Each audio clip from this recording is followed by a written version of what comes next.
Good afternoon, everybody, and welcome to the Commonwealth Club. My name is Audrey Cooper. I'm the editor-in-chief of the San Francisco Chronicle, and I'm delighted to be the moderator for today's program.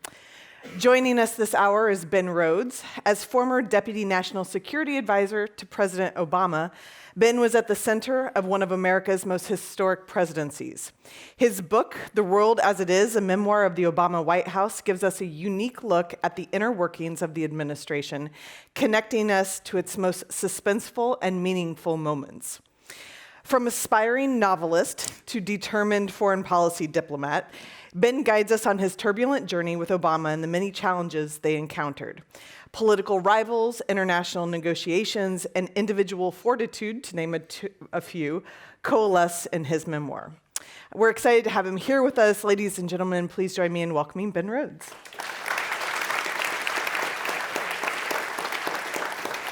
So for anyone who has not read the book yet, which I'm sure is only a few of you, why don't you catch us up on how you became a part of the Obama White House? You have a somewhat unique journey to get there. Yeah, and first of all, it's great to be here, and thank you for doing this, Audrey. When I sat down to write this book, I thought about what could try to differentiate it from your normal political memoir. And what I realized is that my entry point was different. I was 29 years old and basically anonymous when I went to work for the Obama campaign. I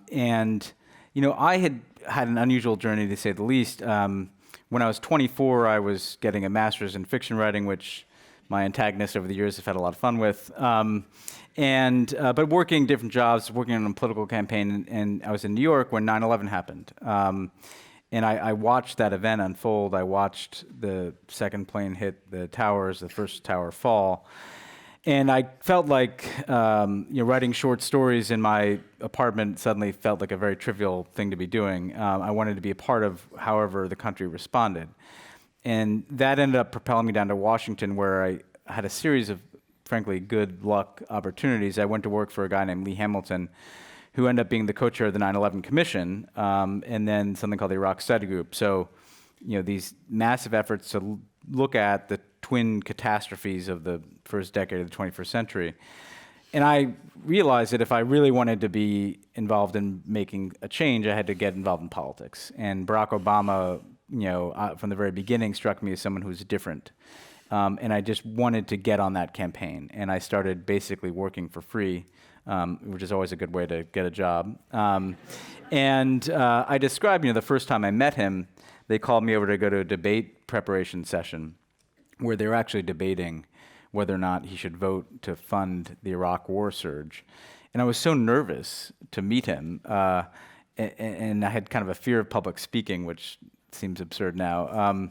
That I had to kind of formulate my advice and questions to him, which basically led him, you oppose this policy, right? You have a different policy, right? This isn't your policy. Well, then shouldn't you oppose it, And he liked that kind of common sense approach, even though I was retreating into that approach because I didn't want to have to speak in long paragraphs. And the rest is history, yeah. So your relationship with the president changes a lot from that very beginning to the end of it, where you're really considered to have a mind meld with the president. So can you explain what were the pivotal moments where you think your relationship with the president really changed? Well, it's a great question. A couple of things. One is this whole mind meld thing. But that's actually the job of a speechwriter, right? You have to get inside the head of the person you're writing for, because you could write the most well-written speech, but if it doesn't sound like the person delivering it, it's not going to be good. And so I did spend a lot of time after I got the job as a speechwriter just reading and rereading his books, his interviews, and trying to get inside of his head, because that was my job. There were I think he and I both connected over some of the absurdities of the circumstances we found ourselves in. I tell one story about when we went to Berlin on the campaign, and he gave this speech to 250,000 Germans, and it was this kind of iconic moment. A couple hours for that speech, I was rereading it, and there was this one German word that we were going to use, which meant community of fate. And it was this great story from the height of the Cold War, when we were, airlifting food and candy to children, and this German woman ran out in the street and said, "We are a community of fate." And it was a very Obama '08 kind of phrase, we are the ones we've been waiting for. So we used that phrase and used a German word, and I'm sitting in my hotel room, stressing over this speech. I'm looking at this German word, and I'm like, I should just Google this to make sure it means community of fate. So I Google it, and a bunch of German stuff comes up, and there's some Nazi stuff there, and I'm thinking, well, it's Germany, There's Nazi stuff. There's Nazi stuff in the history, but I better call the translator to just double check this. And I call this German man who's translating the speech so that it can kind of air on German television. And he says, "Thank you so much. Like, this is the phrase that Hitler used in one of his first speeches to the Reichstag," right? And I'm sitting there thinking, like, we're 2 hours from the speech, and I almost had Barack Obama, echo Hitler. And I was wondering what Fox News would do that. So I go up to his suite, and he was smoking back in those days. And he's getting ready, he's rereading this, and this was his favorite part of the speech, and so I tell him this story. And, I'm really stressed because, I wasn't that close to him at the time. He holds out a hand like, kind of, give me a minute here. And then he just devolves into laughter, and like kind of hysterical, cathartic laughter. And he's like, "Really, Hitler?" But that was the kind of moment where we connected on, like, we felt like outsiders, and we felt like there was some absurdity to the kind of ecosystem that we were in politics and then in government. And we kind of always bonded over that sense that the forces around us were a little, sometimes they were strange, sometimes they were trivial, sometimes they were nefarious, sometimes they were literally insane. And I think over the years, in a variety of moments like that I try to take people through in the book, that led to a closer and closer personal relationship, because we were kind of him in a much, much higher level, obviously, but we were both going through this experience that was new to us and that we never actually expected to go through.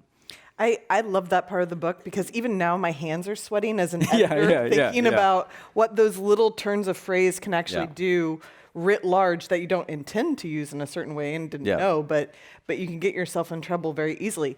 I mean, I think Obama will clearly be remembered as one of the finest orators we've ever had in the White House. As his speechwriter, how carefully did you guys work together on those words and on the phrasing, and how much did he care about the words at the beginning and at the end of his presidency?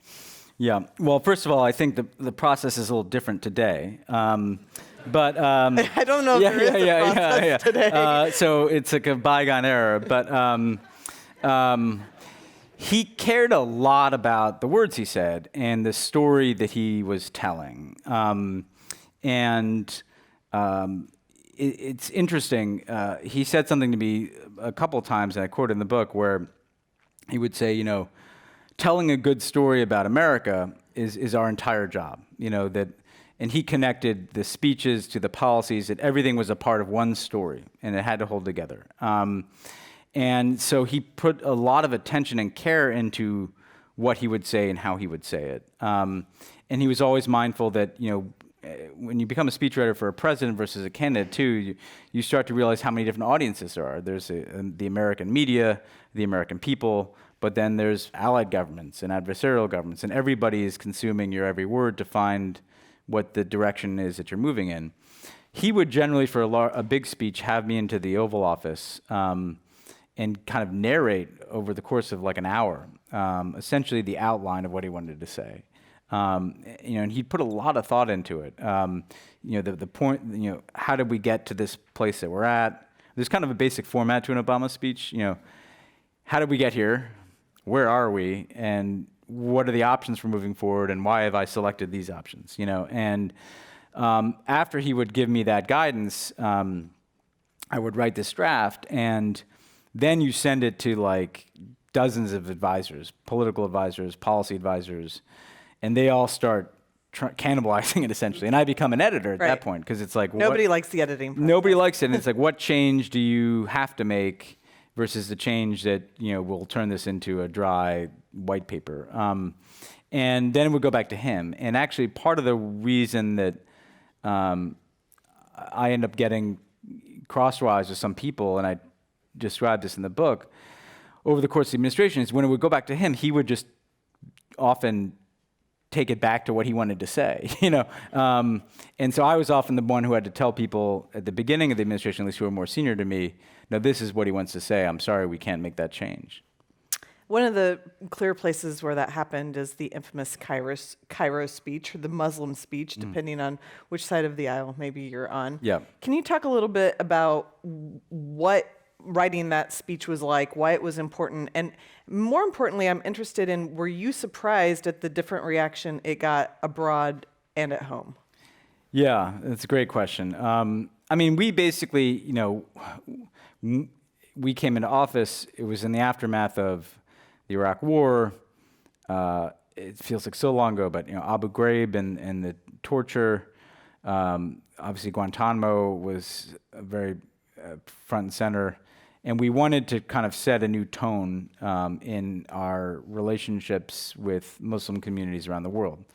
And it's interesting. I described in the book, like there was a proposal to give the speech in Jakarta, where Obama had lived for a time as a kid, because that would be kind of the feel-good story of like, this is the pluralist, more democratic Muslim majority country. He wanted to go to Cairo and address kind of the sources of tension, the toughest issues. What he wanted to essentially do is say, like, here's what I believe. And I've always kind of, even before certain things went wrong in other parts of the Middle East, it was never with the expectation that all these things would be fixed. I think his view of politics is you give people a sense of what you believe and where you're trying to go.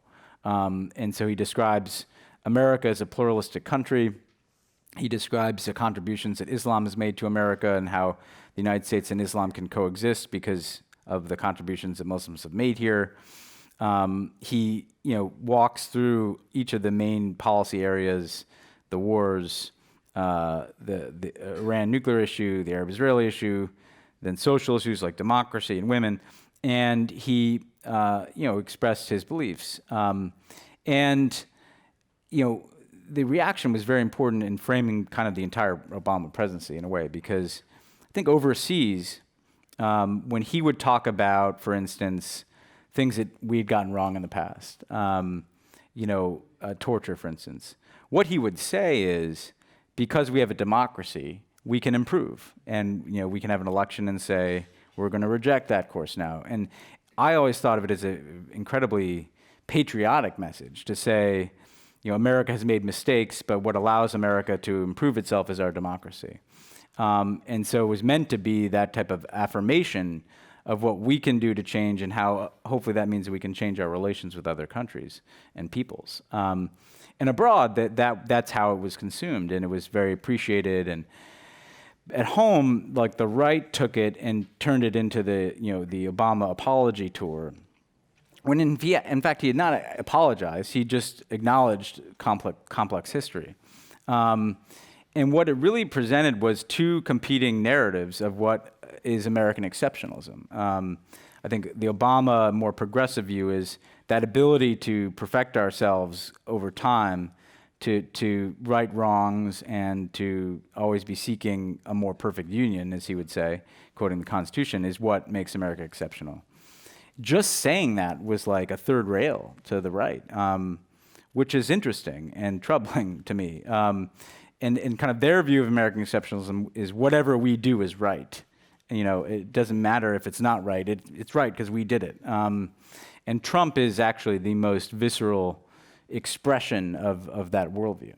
I've heard a lot of people call your book a coming-of-age tale and a political memoir, but to me, what came across most clearly was you seem to be very frustrated by the lack of nuance in American discourse, particularly around public policy, and the lack of acknowledgement, whether it's over Iran or Syria or Egypt or Cuba or any of these issues that you dealt with, the lack of American understanding of historical foreign policy and why it's important. Is that a fair characterization of where are you frustrated with the public, the politicians, all of the above? No, I think I was glad to be able to write the book because you can unpack these things and not, I don't want to be the cartoon version of the guy who just thinks everything is terrible.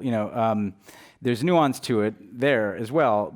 I guess the best way to what bothered me the most is I couldn't even understand why, it's hard to, there's two things I'd say. One is, it's hard for Americans to understand that everything we do and say around the world matters a great deal in those places. I mean, it's a strange experience of like Obama would go to a country and he'd give a speech and he'd do some things, and it was like an enormous event in that country, and it wouldn't even register here. I understand that. Americans have a lot on our plates. We can't, digest the complexities of our history with Iran, and fully internalize that in our public debates. What bothered me the most, though, is there was kind of a trivialization in our discourse, where instead of trying to look at the three-dimensional issue before us, whether it was something in the Middle East or an Iranian nuclear issue or Cuba, what we can do easily is have an argument about he said, she said, in the kind of right-left spectrum. So, you turn on the TV and you have 5 people and they're all arguing about the optics of an issue, or who's up and who's down today, and what are the political consequences. I mean, I used to say that instead of having a debate about Syria, I wouldn't be asked about the complexity of the challenge there. I'd be asked about, what is your response to this Republican saying you're the weakest president ever, and so the debate becomes totally trivialized around you responding to this kind of almost like a schoolyard criticism. And to me, that's what opened the door to Trump, right? Because if politics and policy, public policy just becomes a reality show and just becomes a who can be the biggest spectacle and who can be the best at name calling, which is where the discourse was headed even under us, that allows for someone like him, who's a reality television star, to essentially hack American discourse for his own ends. And now we see what it's like to live with the logical extension of that, that if these are not issues that are evaluated for their complexity and consequence, but they're just issues that entertain us on cable television and online, you get Donald Trump as president. Do you think there's any fairness to the criticism that the administration was also at fault for that because you all didn't do a good enough job of selling these policies and talking about the issues and really driving public discourse towards the Iran nuclear deal and towards these issues that at a time of talking about social justice, we seem to have forgotten that is also something to be valued in foreign policy? Well, we tried mightily and failed, so we obviously did something wrong. But it's interesting. I've been talking, because I've been out doing this media, to some of my friends and people I've met in the media, who have said, well, the thing about Trump is it's crazy covering the Trump White House, but we get on TV a lot more, and the Today Show or Good Morning America, a show like that, if Obama went somewhere and gave a speech about infrastructure or the intricacies of the Iran nuclear deal, like that wasn't going to get on the Today Show. But Trump tweets something and it does. There's at some point, what we found is in order to communicate our policies, we had to find all manner of different platforms to do it. And so by the end of the administration, he's talking about foreign policy with Anthony Bourdain, or he's talking about healthcare with Zach Galifianakis on Between Two Ferns. I mean, we just had to shop around for platforms where we could actually talk about these things, because it was hard to once we put it in the filter of kind of the Washington discourse, it would get kind of spit out on the other end as the food fight. As a binary black and white, right, left. So we clearly, right now, current president, I would say it's probably not reaching to say he has a disdain for the traditional Washingtonian diplomatic channels of going about foreign policy. And yet, I think a lot of his supporters, and maybe even people who don't support him but just sympathize, might say, well, maybe we just made this overly complicated. Maybe it's not as complicated as we've made it out to be. What do you think are the dangers of disintegrating, diplomatic discourse to that level? There's a lot, but I feel like I'm stressing you out even. No, I was just thinking. So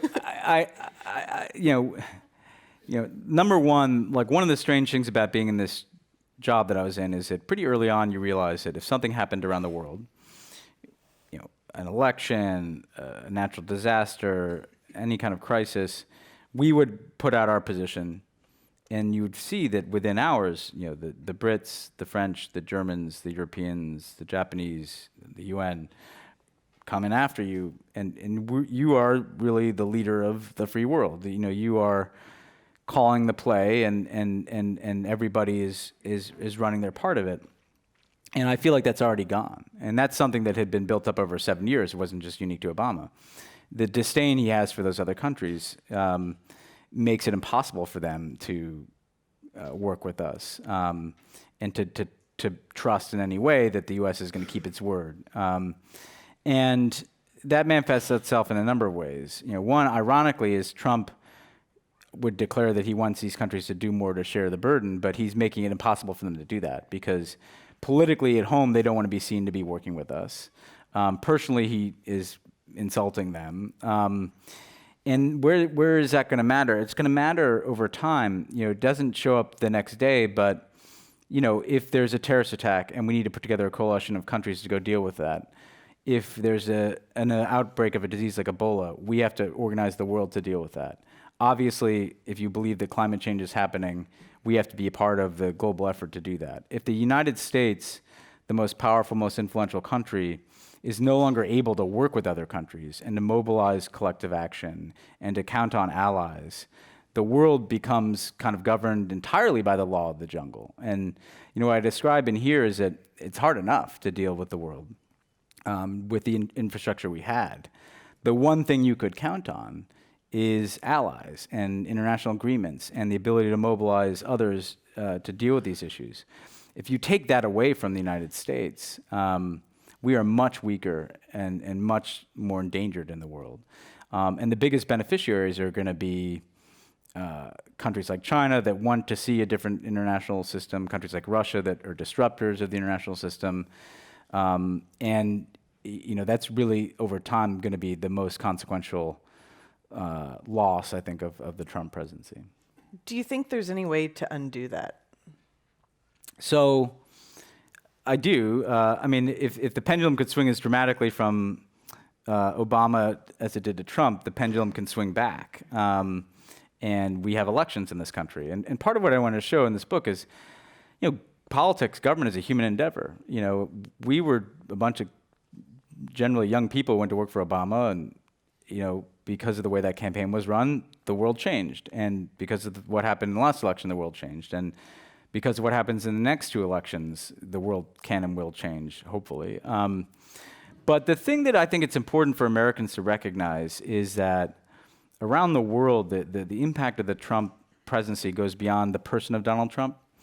It's not just Trump, it's that we elected Trump, And if you're sitting in another country, particularly like a Japan or South Korea, a country that is really counted on the United States for your survival, you are kind of reassessing how safe of an investment this is. And do I need to hedge on this investment and deal with China instead? Or if you're sitting in Europe, particularly Eastern Europe, and you feel vulnerable to Russia, you're thinking, well, maybe I should just cut the deal with the Russians because I'm not sure if I can count on the Americans. I was in Japan doing what kind of washed up former government people do. I was talking to a group of business people in Japan, and it was at the height of the North Korea tensions, and I thought that these guys would, and they were guys because it's a fairly patriarchal economy there, but I thought that they would be overwhelmingly interested in North Korea. All they wanted to talk about was Charlottesville, even though it was sometime after Charlottesville. And I realized that to them, that was more important, that they had counted on the United States. Maybe we got some things wrong on foreign policy every now and then, but we were a safe bet. Like, we were the stable democracy. And that is going to be harder to get back. And I think that that's why both the outcome of the election, but also the face that we show to the world, not just in our politics, but in general, is really going to matter in the next 5 to 10 years here. And if the face is what people are seeing on our southern border, that's a recipe for America losing its unique position in the world. So you mentioned before that you came into this job very young. The president was also very young when he got this job. Age is sort of a reoccurring theme throughout the book.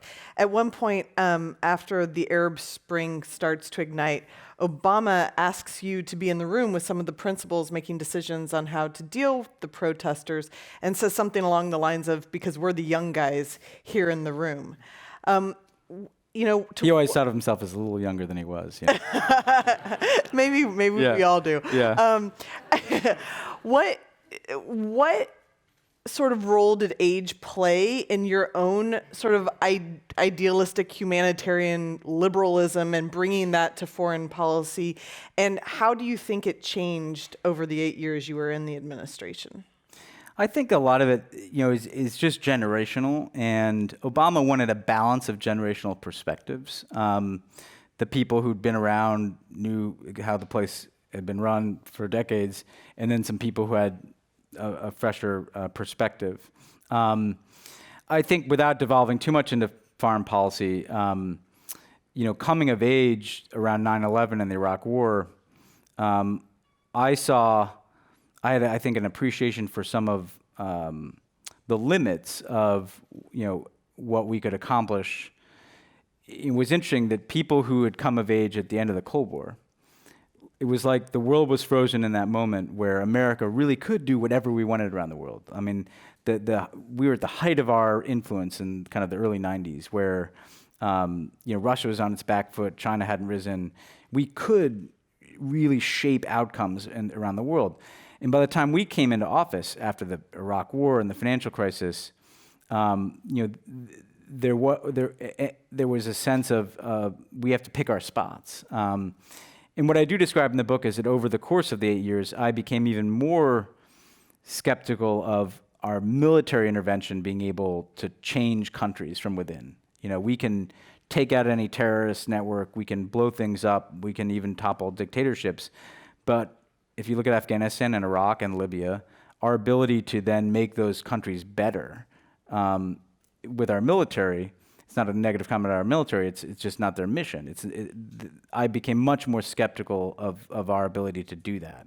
And that obviously, I evolved in the direction on Syria where Obama actually was all along, which is he was very skeptical of our ability to improve the situation in Syria.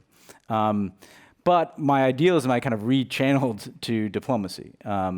And so that's why I kind of volunteered to do the Cuba negotiations. And because I did see America could still have an enormous impact by taking a diplomatic initiative.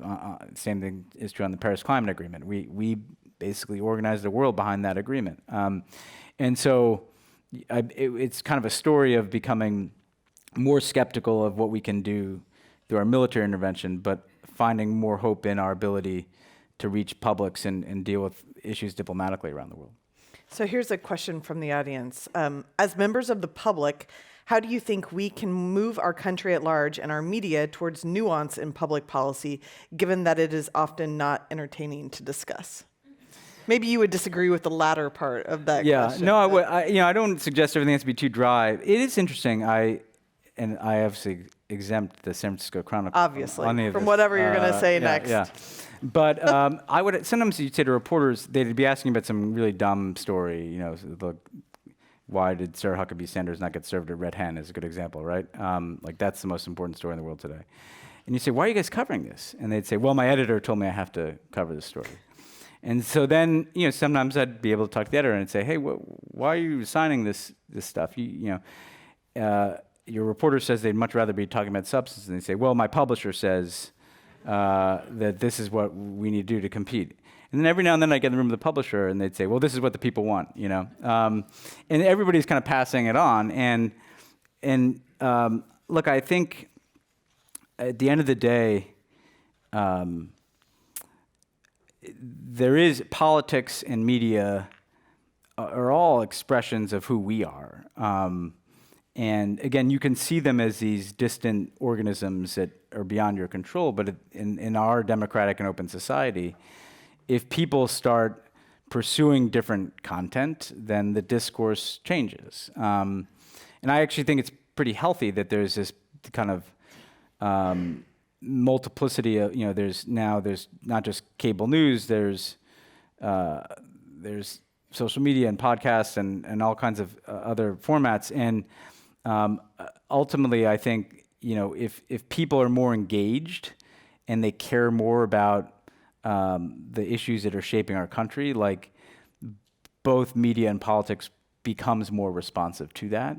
It takes time, though. Like there's a tail, I think, to where people's interests go. But you know, I do think that one of the things, and this will be a partisan statement, the right saw this, right, and they basically spent 2 decades building an ecosystem of Fox and Breitbart and InfoWars and talk radio, and that's what gave birth to Trump. And I do think that a greater degree of activism among the American people will lead to a politics and media that's more reflective of them, because I don't think Trump is in any way reflective of the majority of Americans. Why do you think Americans seem disinterested, or why did the right think that was useful? I mean, there's a point in the book where you're trying to argue for doing more in Burma, and Obama turns to you and says, Ben, no one in Ohio cares about Burma. Yeah, no, which is chilling given what's happened in Burma. I think... and maybe Ohio, too. Yeah, yeah. Well, LeBron hasn't made his decision yet.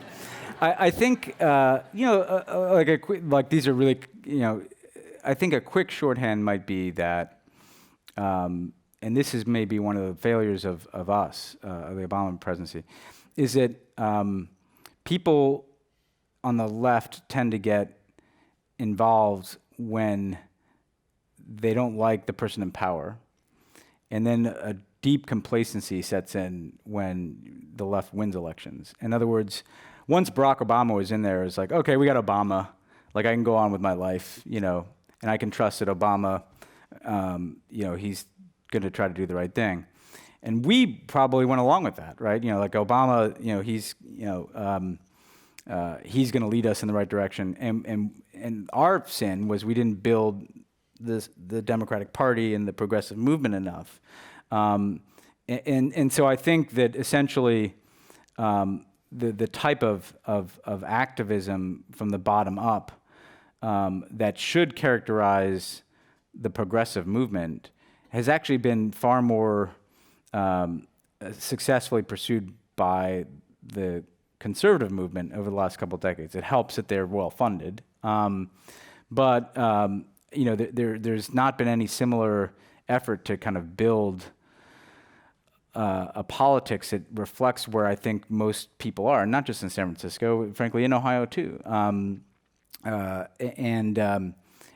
so now you have this imbalance where there's a highly functioning kind of right-wing politics and media enterprise, and there's this kind of scattered, occasionally stirred to action, you know, view on the other side. One of the things that struck me in your book is the foreign policy think tank world, just to somebody who doesn't live in Washington, seems very small, Yeah. and very insular. So how do you break that up or make it more relevant? I feel like these people never leave Washington to talk to anyone in Ohio or San Francisco. Yeah, that's a really great point. And it's a pretty small, self-contained world of people kind of rotating in and out of government. Now, Trump has disrupted that in some ways because, like, he's hiring crazy people. But I remember being in a room where I was, and I described this in the book, I was at the height of some of the criticism of our foreign policy. I was describing to them, you know, because they were the logic of what they were arguing was always intervene militarily, always do more. And I was saying to them, look, if you guys kind of got us into this on Iraq, we can't keep doing this. Like the public will not. There's no political space, and we're in a democracy. There's not political space to just keep going to war in these countries. And I remember one guy looked at me and says, "You have to bomb something." And I said, I was kind of taken aback, and I was like, "What do you mean?" He's like, "You have to bomb something to show that you will bomb something." And never mind that we had bombed a lot of things in the Obama administration, but like it was that mentality of like, you're not serious unless you bomb a country. And frankly, Trump has shown that in Syria. He bombed Syria twice and nothing changed. But that was the kind of mindset. And I do think that I wish there was a way to kind of enlist of Trump kind of. What's interesting about Trump is his critique of our foreign policy on the campaign trail wasn't that different from Obama's, in that it was like we've been overextended in wars and we've listened to the wrong people, and his diagnosis about what to do is the opposite of Obama's. But I do think that there was an expiration date on a certain view of American foreign policy, and ultimately, if our foreign policy was more reflective of where people actually are in this country, we'd have better outcomes. Well, speaking of bombing, let's talk about Syria. Everywhere, if you Google Obama in Syria, you see red line, whatever this red line is. And I think for people who are not Syrian policy experts, they see children gassed. They hear that Obama had a red line and didn't do anything, and Trump bombed them, and that's good enough to say that that was a success. Why is that bad for what's happening in Syria?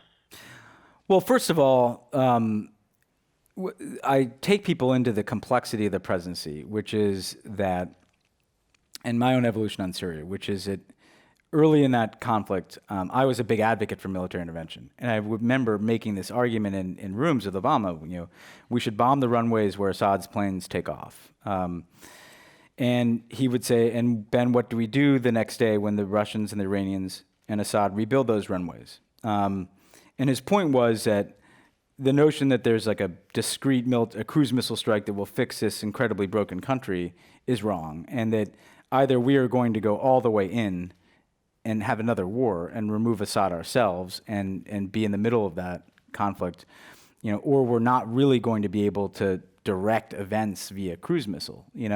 Now, after the chemical weapons attack in 2013, he was prepared to take military action. But I described kind of this week where we felt the conditions for that military action getting worse and worse, and that international support didn't materialize. The British Parliament actually voted against letting the UK join us because they were dealing with the hangover of the Iraq War, and Tony Blair having gone with Bush into war in Iraq. The Congress started, sending Obama letters. John Boehner, Speaker of the House, saying it'd be unconstitutional if he acted without congressional authorization. And he took that very seriously. I mean, he said to us that he thought he could be impeached, that they were laying a predicate for impeachment. And what he saw is you can find a justification, absolutely, to use force. There's a moral and ethical reason to go to war in Syria. But what he couldn't find as President of the United States and Commander-in-Chief is an option that would work. There wasn't a military option that he could see would make things better. The only option that could really change things is a pretty wholesale U.S. intervention. Even when he was potentially prepared to do that, being able to sustain that without congressional support or international support gets much harder. And he ultimately decided, I can't do this. I already don't think this will work, and I'm sure it won't work if I don't have that support materialize. And so we made a diplomatic agreement to remove what ended up being not all, but thousands of tons of Syrian chemical weapons. I don't claim that we were right. One of the things I try to show in the book is like you don't know for certain whether you were right or wrong. My own views on Syria changed, so I couldn't have been right at every time, right? What I do know is there's been this oversimplification. There's almost a theory of everything. It's easier to say, well, if Obama had bombed Syria after the Red Line, everything would be better.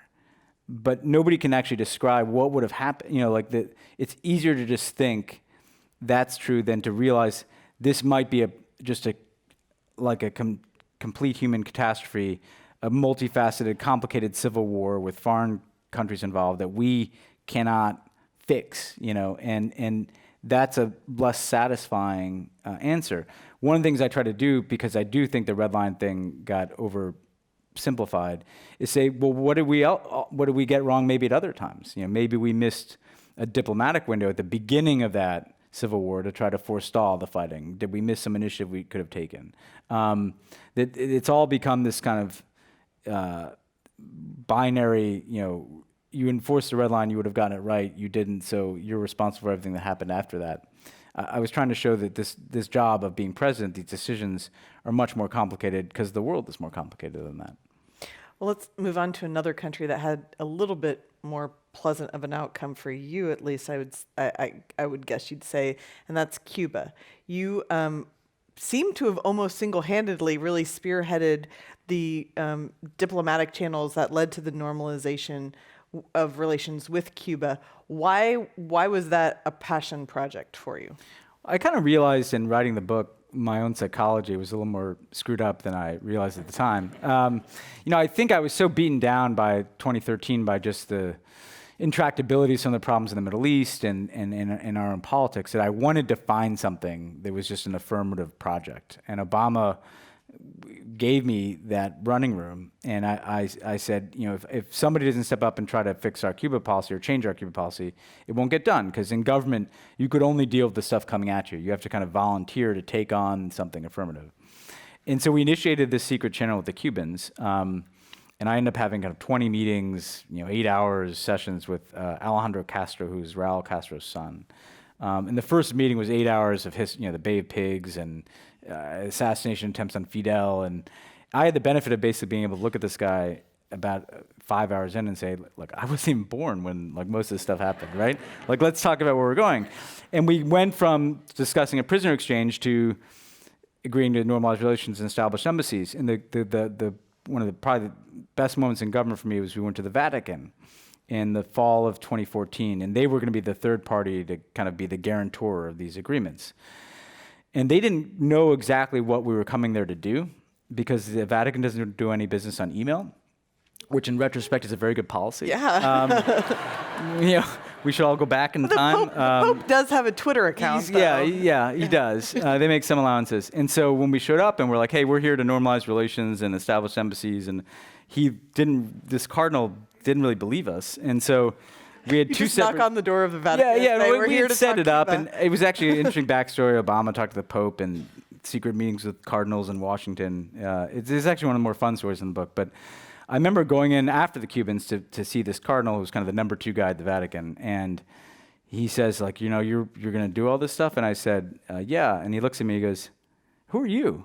And I'm like, I'm Ben Rhodes. And he's like, does John Kerry know about this? But then I remember when we were sitting in this ornate room in the Vatican reading these agreements aloud, the Vatican guys all had tears in their eyes, and they were all from Latin America, because Pope Francis is, and many of them had lived and worked in Cuba, and they just said, we'd never thought the United States and Cuba could do this, could just get over the past. And it made me, again, realize that for all the hard things in the job, no other job on earth could give you the opportunity to say, we're gonna end this chapter in our history and try to open up a different one.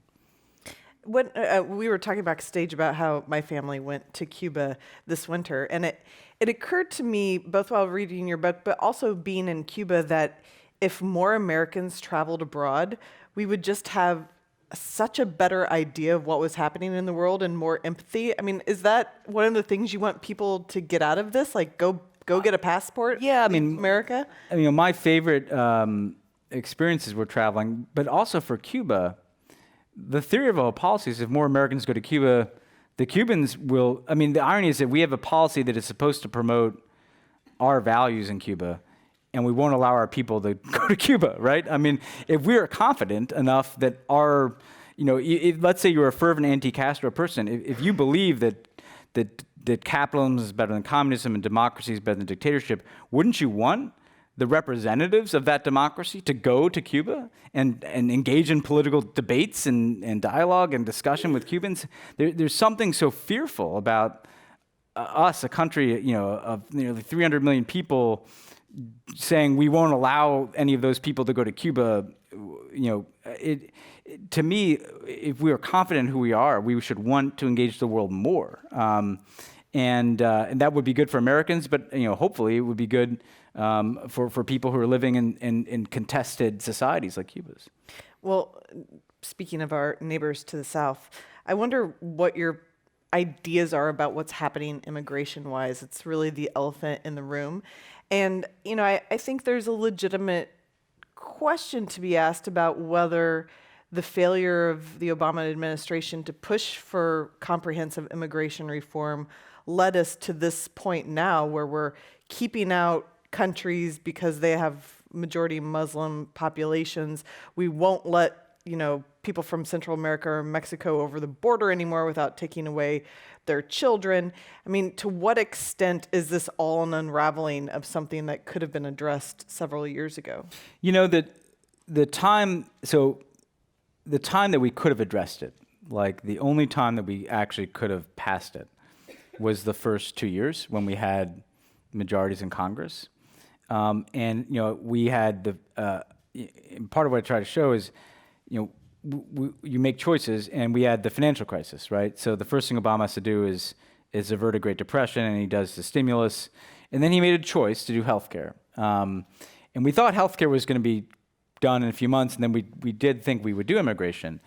But healthcare went on for a year, and we ran out of runway to do immigration. But I think we always thought, we'll get this done, immigration reform. And sure enough, we decided to make it our number one legislative priority after the election. It was our top priority. And he tried to get a bill done for a year and a half. And we just could not get any Republican support to do it. So we did try. I think that the mistake in retrospect was just thinking that we had more time and not doing it up front. Once he saw that he couldn't get it done with the Republicans in Congress, then he pivoted to the executive actions to protect the Dreamers, and he basically did as much as he could without legislative change to have a more humane, common sense immigration system. But you cannot fix the systemic dysfunction without legislation. And the last 6 years when the Republicans had control of the House, there's just no way we were going to get that. The other thing that has been not well, I think, appreciated in the current context is the other thing we tried to do late in the administration when there was this uptick from Central America is put together a very significant package of assistance for the Central American countries. If you're not addressing the root causes that are leading people to come here, it doesn't matter what you do at that border, what wall you build, how cruel your policies are, people are still going to come. And we have seen in the past, if we provide assistance that's sustained over years, we can change. A place like Colombia was transformed with U.S. assistance. We got up to $750 million for Central America in our last year in office. That was less than we asked for. Trump has cut that down to about a third of it, which is, if he actually wants to achieve the objective of slowing the migration, he's denying himself the only thing that can work, which, by the way, sounds like a lot of money, is a fraction of what this enforcement costs. And it is a tiny fraction of what his wall would cost. So that to me is the mix of immigration reform and trying to improve the circumstances in Central America. That's the only way you're going to fix this. I think I would not be doing my job if we didn't mention the B word at some point. Ben? Not Ben. Benghazi. Close. Yeah. Close. Benghazi. You can talk a little bit about the turmoil that led up to 4 Americans being killed in Benghazi, but after the conspiracy theories and the scandal, or whatever you want to call it, that erupted afterwards, you became really a target for the right-wing trolls. And I'm wondering, can you talk about, were you surprised to find that you were the guy that they were going after on this, and how did it affect your relationship with the news and your Twitter account? Yeah, so I really enjoyed, I mean, it sounds strange, but it was really cathartic to actually be able to tell this story because we've never gotten to tell our side of this story. And so I walk people through this day, this terrible day, where it starts with these violent protests in Cairo, and that's what we're dealing with all day. And our embassy is breached in Cairo, and then we start getting these reports from Benghazi, and they're much more scattered because there's not the same presence in Benghazi we have in Cairo. And then we hear Ambassador Stevens was killed, who I knew and had met with, and so I was, it was devastating news. And then we hear 3 other Americans are killed, and that's the real story, right? But then what happens is this just development of Benghazi becomes not a place name; it becomes kind of an accusation. And I try to describe to people the core of the conspiracy theory as it relates to me, right, is that Susan Rice went on these Sunday shows and people don't like what she said, even though the great irony is what she said is, I think, probably far more accurate, for instance, than what someone on the right would tell you happened in Benghazi, but that's a whole other thing.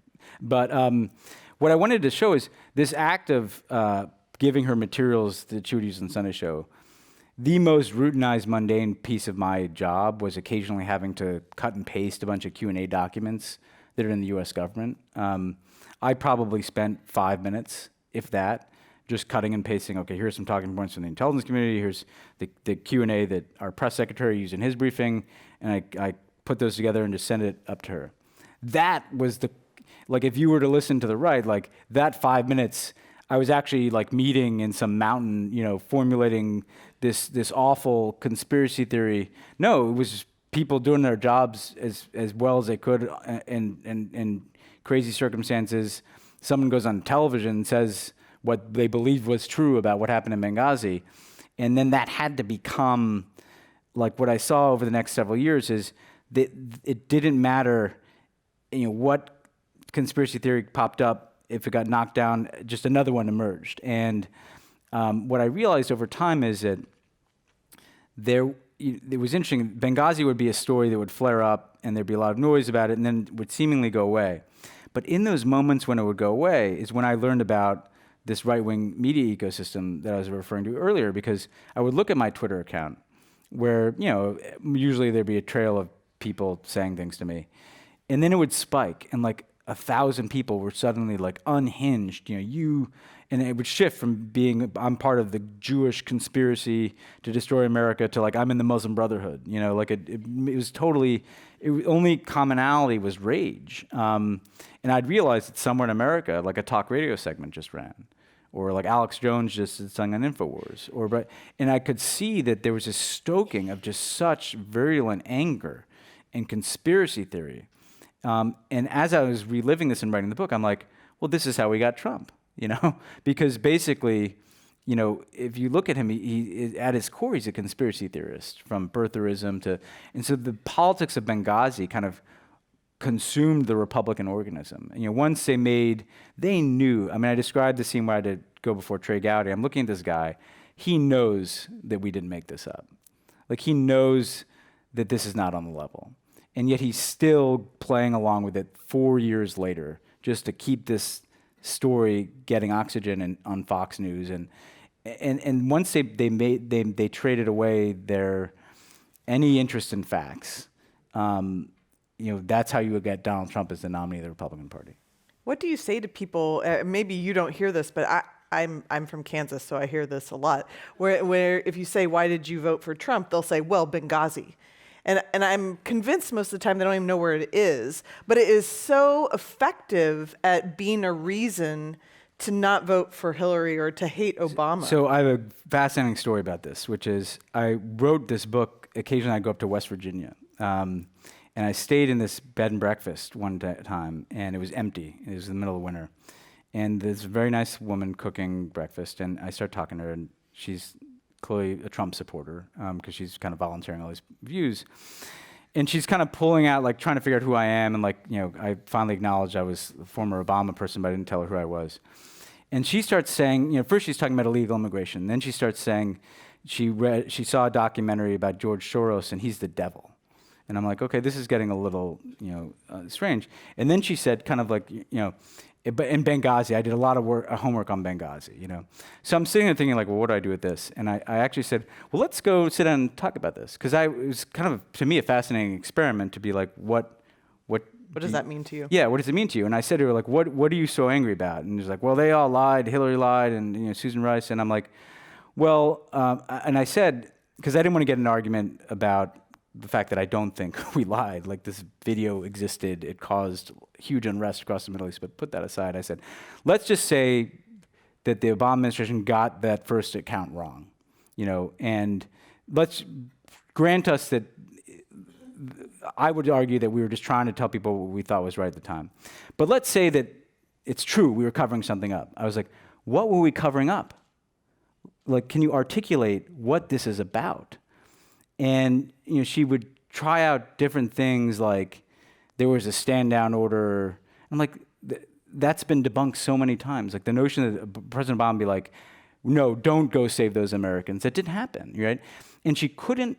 We had like a 30-minute conversation where this, again, pleasant person, but she couldn't say like what Benghazi was, like what was the cover-up of, like what happened there that you're angry about, other than 4 Americans dying, which is not what Benghazi became to be about. And then finally, at the end, she kind of realized this, and she said, well, if something terrible didn't happen there, why are there all these former Special Forces guys who go on Fox and tell me that it did? Which was actually the most honest thing that she could have possibly said, And so I said to her, I was like, look, you don't like George Soros because he spends a lot of money in politics to make people think a certain thing, right? That's how, I'm like, did it occur to you that maybe people are doing that with Benghazi, I don't think I convinced her, but it was fascinating that like I couldn't, like someone who was so certain something horrible happened couldn't even say what the horrible thing was, And that to me is, if our discourse can lead to that outcome, like that's how you get Donald Trump. Mm-hmm. So there are a lot of questions in here, and it's relevant to this point about your relationship with the press. So this question is, as a communications guy, what do you make of the moves that Obama made towards the press that they found chilling? I think that the leak investigations were wrong. As I described in the book, I hated them because I ended up with $100,000 in legal fees. Because if you're the guy talking to the press about national security, you end up having to. But I think that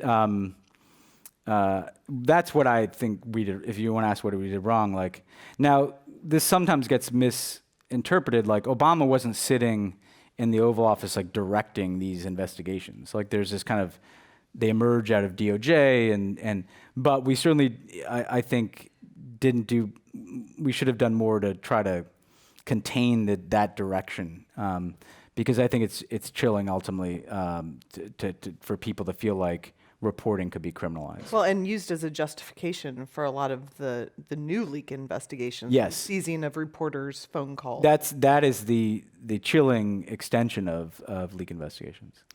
So here's another question. For many in our generation, 9/11 shaped our thinking, perspective, and worldview. For young Americans, do you think that the 2016 election is a moment that will shape things for them? Yes, absolutely. And I think it should be a galvanizing moment. The fact that what's so strange about Obama is that the coalition that voted for him twice never voted in the other elections, and it was often young people. And my hope is that people, the kind of sense of activism you feel around the country, has the potential to kind of reorder our politics. But the election of Trump is a seismic historical event, and it should be a key generational event. One of the things you had access to every day of your job was the presidential daily briefing, mm-hmm. which to me sounds like the scariest thing that you could possibly have to read every day. And so I just want to know, when you read that every day, are you just depressed about the world to a point where you almost can't go on, or is it not as bad as we all think it is? No, it's pretty bad. Because basically what they do is they collect the worst information in the world for you to know about, right? I actually started to say to them, hey, could you find like the A happy hopeful thing? story? Yeah. Well, but You were hoping for happy well, news but in what this I also briefing? did is I would say if you're only looking at the bad, you might miss opportunities. Like this is where the Cuba thing came in. Is like, what is a trend that we're missing that is if we took advantage of it could be a good thing, you know? But it is a strange dynamic to come in every day and you are sitting there but you understand the weight of that job. Like for all the obvious focus on the United States, that he has to come in and start his day every day with like, here are the 4 worst things that are happening around the world. No other leader of a country has to worry about that. Like there's a uniqueness to the American presidency that's somehow our business. That may be changing now, of course, but you felt like the weight of that responsibility. Now that you don't see that every day, and I assume you just have the media like the rest of us do you wonder what's not in the New York Times or in the Washington Post? You know what? No, because having consumed it for 8 years, like, it doesn't tell you that much more than what's, I mean, like, you could, by the 8th year, I could kind of know what was going to be in there before, you know. It would give you a little more texture, maybe it'd give you some secrets, but the basic story, very rarely were you shocked. Very rarely did you say, like, I can't believe that is happening. Usually it was basically just a deeper contextualization of what like an avid consumer of the news would understand is happening. And have your news habits changed since you left? Did you Yes. take like a break from They all of it? have. I mean, I described in the book the kind of weird reality that I had to live in, where I'm getting the PD Presidential Daily Briefing, but I'm also, because part of my job is communications, I have to read everything, and I'm getting all these stories emailed to me in like an avalanche of hundreds of news stories. I have the ability of like turning on and off the Trump reality show, but I make a point to not, engage in it too much. Like, again, to use the example, like, I don't need to watch the coverage of whether or not it was bad that Sarah Sanders like didn't get served at Red Hen. Like, that's not useful news to me. Learning about what's happening on the border from reporters who are down there is very useful news to me. And so I've had the ability to tune out some of the aspects of that trivial Washington conversation that I didn't like, and I frankly don't think I've lost anything from doing that. So the last thing in our last minutes I want to ask you about is the role of race in the administration. Clearly, we had our first black president. Race is always going to be a part of it. His very worldly upbringing surely shaped who he was too. But in the beginning of the book, after Trump has won, he says, to you, what if we were wrong? And also, I think more notably, what if I was 15 or 20 years too early? Was that a statement about race or his ideas?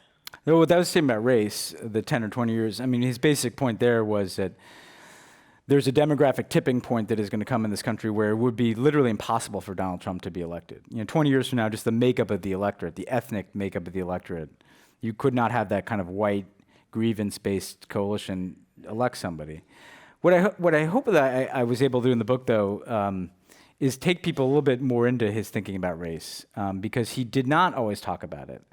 And I describe how the phrase I used, which is really not meant to be a pun, was that racism was kind of like a white noise in the Obama White House, because we didn't have to talk about it all the time.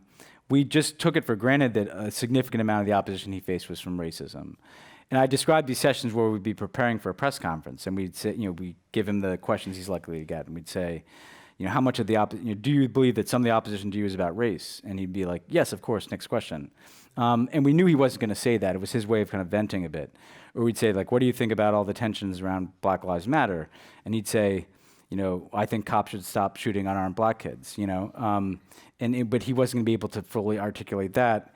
And part of, one of the underappreciated events that I think got into his head a bit is, if you remember, in 2009, he got asked at a press conference about Henry Louis Gates getting arrested in his home at Harvard. And Obama said, well, that's stupid, which is kind of the answer he would, it was a stupid thing for the police to do. And there was a multi-day freak out about this and people debating whether he should have said it. And we kind of had to do this stupid beer summit, right, where the cop had beer with Obama and Henry Everybody Louis Gates. debated about who picked And everybody what beer. debated Yeah. about what beer it was and did they drink the beer. And I think Obama realized that, like, I can't do this. I cannot have my entire presidency be these spectacles. And if he was asked in an interview, let's say, to your point, we're trying to sell our healthcare policy, if there's a throw-in question about race, he knew that if he said anything about race, nobody would pay any attention to what he said about healthcare. And I think he felt, instead of having a conversation about race led by him, like he was going to be Jackie Robinson. Like he was just going to take it and do the job twice as good as the predecessor. You know, he was just going to carry himself with dignity, and that was going to be his message. You know, the tragic reality that we have to confront is like a significant. And one last thing I'd say in the book is that, you know, Barack Obama was the last person who thought his presidency was going to end racism, because he's an African American and he has had racism be a part of his life. It was like well-meaning, I hope, white people like me who were more hopeful. You know, we were projecting onto him a sense, well, maybe now this means we can get beyond a certain kind of racism, when in fact, actually, I think the very fact that he succeeded is what made racists the most angry. You know, like if the black president had failed and fallen on his face, it would have validated their worldview. The more he succeeded, the more angry they would get. And Trump is a great example of this. Like, the better Obama did, the more Trump is still angry at Obama for succeeding, you know? And that says something about our psyche, and I think white people need to think about this. Like, what was so threatening, not about the failures of the Obama administration, but what was so threatening about the successes? Why were you so threatened by the fact that this was a good, decent family in the White House? Why couldn't he play golf? You know, why? You know, that's a hard question. Hard because the answers are not pretty. Right. Well, Ben, thank you so much for joining us. It's been a really interesting discussion. I'd also like to thank you for writing the book. It reminded me that we had a lot of news happening the previous 8 years before this current administration, too. For everybody, it's The World as It Is. Ben Rhodes, congratulations. Thank you so much. Thank you. It was great. Thanks.